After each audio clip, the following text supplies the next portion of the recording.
India TV YouTube channel को subscribe करें और बेल आइकन दबाएं। प्रधानमंत्री नरेंद्र मोदी ने एक बार फिर से अपने एक फ्री हिट से विरोधियों की जुबान बंद कर दी है। कोरोना वैक्सीनेशन की डिसेंट्रलाइजेशन की मांग करने वाले राज्यों को आईना भी दिखा दिया है। जब राज्यों से नहीं संभला तो अब कोरोना के वैक्सीन का काम मोदी ने पूरी तरह से अपने हाथ में ले लिया है। अब 21 जून के बाद से कोरोना वैक्सीन का काम केंद्र के पास होगा। 18 वर्ष से ऊपर की उम्र के सभी नागरिकों के लिए भारत सरकार मुफ्त वैक्सीन मुहैया कराएगी। प्रधानमंत्री ने एक बार फिर सबको खामोश कर दिया। आलोचना की तमाम आवाजों को एक मास्टर स्ट्रोक ने दबा दिया। एक बार फिर एहसास कराया, मोदी है तो मुमकिन है।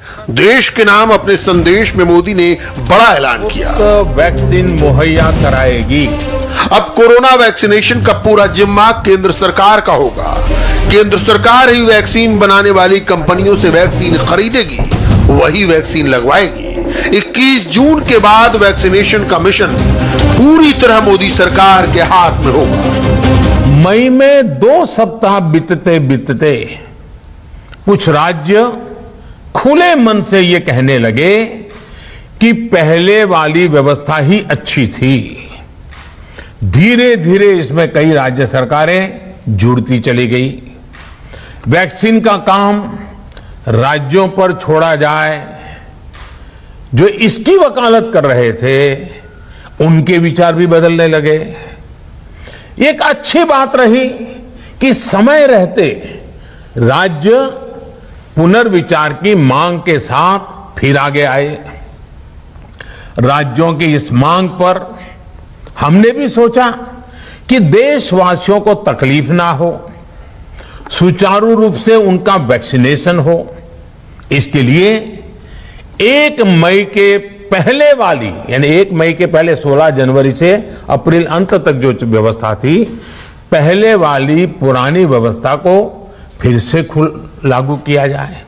साथियों, आज ये निर्णय लिया गया है कि राज्यों के पास वैक्सीनेशन से जुड़ा जो 25% काम था, उसकी जिम्मेदारी भी भारत सरकार उठाएगी। ये व्यवस्था आने वाले 2 सप्ताह में लागू की जाएगी। प्रधानमंत्री के ऐलान ने साफ कर दिया, वैक्सीन पर चल रही पॉलिटिक्स सिर्फ गढ़ी गई है। इस तमाम शोरगुल का जनता की सेहत से कोई लेना देना नहीं, सिर्फ सियासत चमकाना इसका मकसद था। प्रधानमंत्री ने इंतजार किया और फिर एक मास्टर स्ट्रोक लगाया। इससे वो तमाम मांगे बेनकाब हो गईं जो उठाई जा रही थी। इन मांगों में कितने विरोधाभास थे, खुद देखिए। पहले राज्यों में वैक्सीनेशन का अधिकार मांगा गया, अब केंद्र सरकार से डिमांड होने लगी। पहले मुफ्त वैक्सीनेशन का वादा किया गया, अब वैक्सीन के लिए मोदी सरकार से डिमांड हो रही है। पहले हर उम्र के वयस्कों को वैक्सीन का वादा किया गया, अब वैक्सीन संकट की बात की जा रही है। पहले पूछा गया कहां है वैक्सीन, और जब वैक्सीन मिली तो उसको बर्बाद करने के मामले सामने आए। और सबसे बड़ी बात, वैक्सीन पर बयानबाजी कर भ्रम फैलाया गया। अब वैक्सीन की कमी का रोना रोया जा रहा है। मुफ्त टीकाकरण का यह master stroke anti Modi gang के लिए बड़ा झटका है। अब तक इस देश में यूनिवर्सल वैक्सीनेशन की ही परंपरा रही है। सुप्रीम कोर्ट ने भी यही बात उठाई थी, मगर राज्यों ने 2 हफ्ते में हाथ खड़े कर दिए। इसीलिए मोदी का ऐलान अहम है, अब केंद्र सरकार ही वैक्सीनेशन करवाएगी। लेकिन प्राइवेट हॉस्पिटल्स अभी भी कंपनियों से सीधे 25% वैक्सीन खरीद सकेंगे, और जो लोग पैसे देकर वैक्सीन लगवाना चाहते हैं वो प्राइवेट हॉस्पिटल्स में वैक्सीन लगवा सकते हैं। लेकिन अब प्राइवेट हॉस्पिटल्स मनमानी नहीं कर पाएंगे, क्योंकि मोदी ने यह साफ कर दिया कि निजी अस्पताल वैक्सीन की हर डोज पर 150 रुपए से ज्यादा सर्विस चार्ज के रूप में नहीं वसूल सकेंगे। जो व्यक्ति मुफ्त में वैक्सीन नहीं लगवाना चाहते, प्राइवेट अस्पताल में वैक्सीन लगवाना चाहते हैं, उनका भी ध्यान रखा गया है। देश में बन रही वैक्सीन में से 25% प्राइवेट सेक्टर के अस्पताल सीधे ले पाए, ये व्यवस्था जारी रहेगी।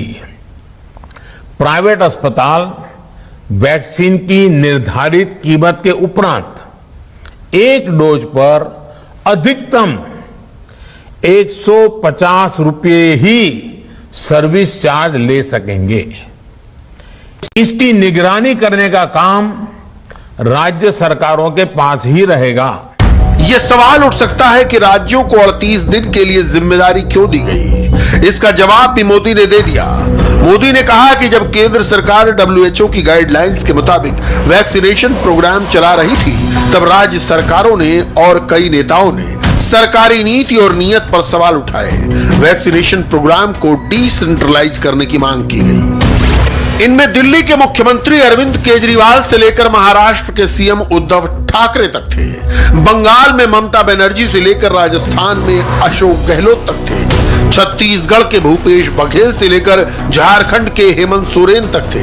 सबसे ज्यादा कोरोना प्रभावित राज्यों में से एक पंजाब के सीएम अमरिंदर सिंह भी थे। कहा गया कि राज्यों को कोरोना मैनेजमेंट के फैसले करने का हक मिले।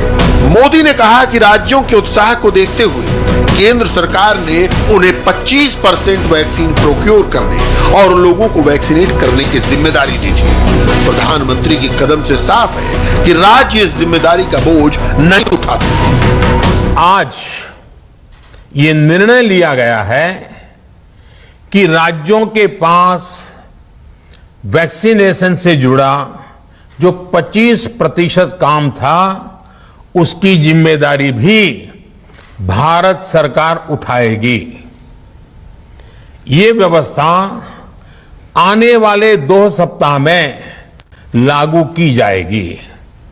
इन 2 सप्ताह में केंद्र और राज्य सरकारें मिलकर नई गाइडलाइंस के अनुसार आवश्यक तैयारी कर लेगी।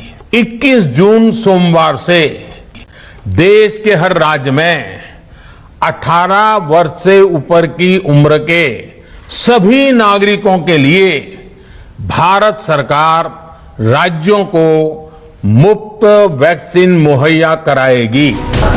प्रधानमंत्री की यह बात सही है कि जब वैक्सीनेशन प्रोग्राम का ऐलान किया गया तो तमाम तरह के सवाल उठाए गए। कहा गया कि हेल्थ स्टेट सब्जेक्ट है, केंद्र सरकार राज्यों के हक छीनना चाहती है, फिर केंद्र सरकार इसमें दखल क्यों दे रही है।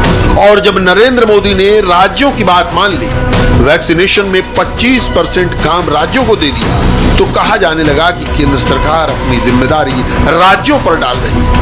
केंद्र की वजह से राज्यों को वैक्सीन की सप्लाई नहीं मिल रही। यह आपदा का वक्त है, इसमें वैक्सीन खरीदने की जिम्मेदारी राज्यों पर डालना ठीक नहीं है।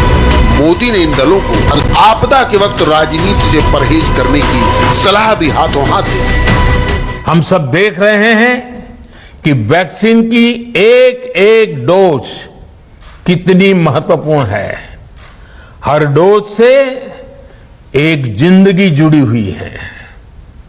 केंद्र सरकार ने ये व्यवस्था भी बनाई है कि हर राज्य को कुछ सप्ताह पहले ही बता दिया जाएगा कि उसे कब कितनी डोज मिलने वाली है। मानवता के इस पवित्र कार्य में वाद विवाद और राजनीतिक छींटाकशी से ऐसी बातों को कोई भी अच्छा नहीं मानता है। वैक्सीन की उपलब्धता के अनुसार पूरे अनुशासन के साथ वैक्सीन लगती रहे, देश के हर नागरिक तक हम पहुंच सके, ये हर सरकार, हर जनप्रतिनिधि, हर प्रशासन की सामूहिक जिम्मेदारी है। विरोधियों को लग रहा था कि जिस तेजी से वैक्सीनेशन हो रहा है उसका पूरा क्रेडिट मोदी को मिल जाएगा, इसलिए राज्यों ने कहा कि जिम्मेदारी हमें दो। लेकिन जब समझ में आया कि यह बहुत मुश्किल काम है, तो सोनिया, राहुल, ममता, अरविंद केजरीवाल, उद्धव ठाकरे जैसे तमाम नेता कहने लगे केंद्र सरकार वैक्सीनेशन का काम खुद अपने हाथों में ले। एक देश में 2 नीति कैसे चलेगी। लेकिन फिर जब मोदी ने विरोधी दलों की मांग मान ली तो कहा जाने लगा कि राज्य तो वैक्सीनेशन में सिर्फ भागीदारी चाहते थे। बात यही नहीं ठहरी, अभी प्राइवेट हॉस्पिटल्स को 25% का कोटा देने पर भी सवाल है। वैक्सीन फ्री कर दी है दोबारा। एक बार बजट में अनाउंस हुआ था काफ़ी संशय के बाद, फिर 45 साल और उसके ऊपर का अलग केंद्र सरकार करेगी अपनी ओर से, बाकी राज्य सरकारें खरीदेंगी। तो देर आए दुरुस्त है, जो होना चाहिए था अब दोबारा फिर से हो रहा है। ये तो चेंज ही नहीं करना चाहिए था, गलत नीति थी। 25% प्राइवेट सेक्टर के लिए उपलब्ध करा दिया। ये नागरिक जाने, अगर वो प्राइवेट में लगाना चाहते हैं तो एक अलग व्यवस्था उनने कंपनियों के लिए कर दी है कि वहां से खरीदो महंगा, और जो महंगा लगाना चाहें निजी संस्थाओं में वो लगा लें। नमस्ते, मैं हूं मीनाक्षी जोशी। वीडियो और खबरों से अपडेट रहने के लिए India TV YouTube channel subscribe करें, बेल आइकन दबाना ना भूलें। जुड़े रहें इंडिया टीवी के साथ।